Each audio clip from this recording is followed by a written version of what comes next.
করছেন যে শুধু ঘোষণা করলেই হবে না, এটাকে দ্রুত বাস্তবায়িত করতে হবে। নিশ্চিতভাবে যখন এটা ঘোষণা হয়েছে এটা বাস্তবায়িত হবে, এটা আমরা আশা রাখি এবং নিশ্চিতভাবে বাস্তবায়িত হবে। একটা ঘটনা ঘটেছে, যে ঘটনা একটা ক্রিমিনাল কনস্পিরেসি, ক্রিমিনালরা ঘটিয়েছে। একটা ছেলেকে অ্যারেস্ট করেছে, তার পিছনে কেউ আছে না আছে আমরা জানি না, এটা যারা ইনভেস্টিগেশন এজেন্সি তারা বলতে পারবে, তারা জানে যারা ইনভেস্টিগেশন করছে। সুতরাং আমাদের উচিত হচ্ছে যে ওদের শুধু এইটুকু বলা যে তাড়াতাড়ি করো, ইনভেস্টিগেশন তাড়াতাড়ি করো, কোর্টের সামনে বিচারের জন্য আর্জি জানাও। ঠিক আছে, বলতে এই যে তদন্ত প্রক্রিয়া চলছে এর মধ্যে যে গুজব ছড়ানোর অভিযোগ উঠছিল বারবার, এগুলো খুব অন্যায়। যাদের নোটিশ দেওয়া হয়েছে কলকাতা পুলিশের পক্ষ থেকে তাদের মধ্যে ডাক্তার কুণাল সরকার, লকেট চট্টোপাধ্যায়। কুণাল সরকার বলছেন যে মুখ বন্ধ করার জন্য, লকেট চট্টোপাধ্যায় বলছেন এই তৎপরতা তদন্তের সময় দেখানো উচিত ছিল পুলিশের। কী বলবেন? তদন্তের তৎপরতা পুলিশ দেখিয়েছে, সেই জন্য তো আমরা আশা করেছিলাম যে রবিবারের মধ্যে। এবার গুজব ছড়ানোর অভিযোগে গুজব ছড়ানো উচিত না, জেনে কথা বলা উচিত। আমি তো এখন সিবিআই তদন্ত করছি, আমি তো ইচ্ছে করলে আরও 5টা আনপটটা কথা বলতে পারতাম, কিন্তু আমি বলছি না। কারণ আমি বলছি যে তদন্ত এজেন্সি সিবিআই, কোর্ট যখন তার উপরে আস্তে আস্তে দায়িত্ব দিয়েছে,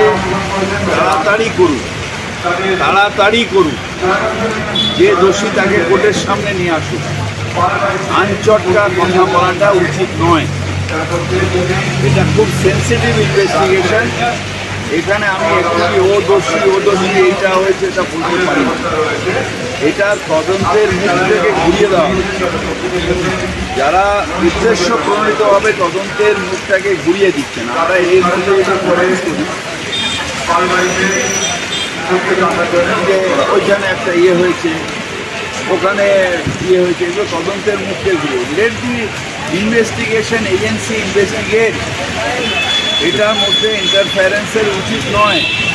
এটার মধ্যে সোশ্যাল মিডিয়ায় আমার ইচ্ছে হলো কি 150 গ্রাম 200 গ্রাম, এগুলো উচিত নয়, এগুলো পাপ হচ্ছে, অন্যায় হচ্ছে।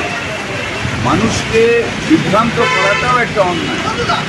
তদন্ত এজেন্সি তদন্ত করছে, সিবিআই তদন্ত করুক, কোর্টের সামনে প্লেস করুক, এইটা আমাদের জীবন। এখানে এনারা বলছেন যে এরা এরকম কিছু করেইনি, মানে লকেট চট্টোপাধ্যায়। সেটা দেখে নেন, সেটা নিশ্চিতভাবে দেখে নেন। আর এই যে সুখেন্দু শেখর রায় কিংবা কুণাল ঘোষ যেভাবে প্রশাসনের দিকে আঙুল তুলেছেন, কি বলবেন? প্রশাসনের এটার সাথে কি, প্রশাসনে তো যেটা প্রশাসন করেছে, সিট গঠন হয়েছিল,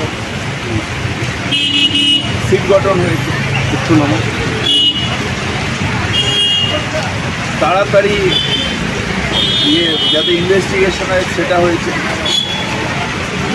মুখ্যমন্ত্রী নিজে ওনাদের বাড়ি গেছেন। প্রশাসনের দিক দিয়ে যা যা করার আমরা করেছি, মানে প্রশাসন করেছে। সুতরাং এখন এই যে বলা হচ্ছে ইনভেস্টিগেশনের মুখ ঘুরিয়ে এ নয় ও নয়, এখন পলিটিক্যালি এসে তৃণমূল খারাপ তাহলে ও ভালো, এ খারাপ ও ভালো, এখানে এখন সময় নয়, সেটা ইলেকশনের সময় দেখা যাবে। এখন মূল হচ্ছে যে দোষীর শাস্তি চাই, দৃষ্টান্তমূলক শাস্তি অর্থাৎ ফাঁসি চাই, এবং এই কাজ যাতে আর কেউ সাহস না পায় সেইভাবে শাস্তি চাই, এটা কোর্টের কাছে আর্জি।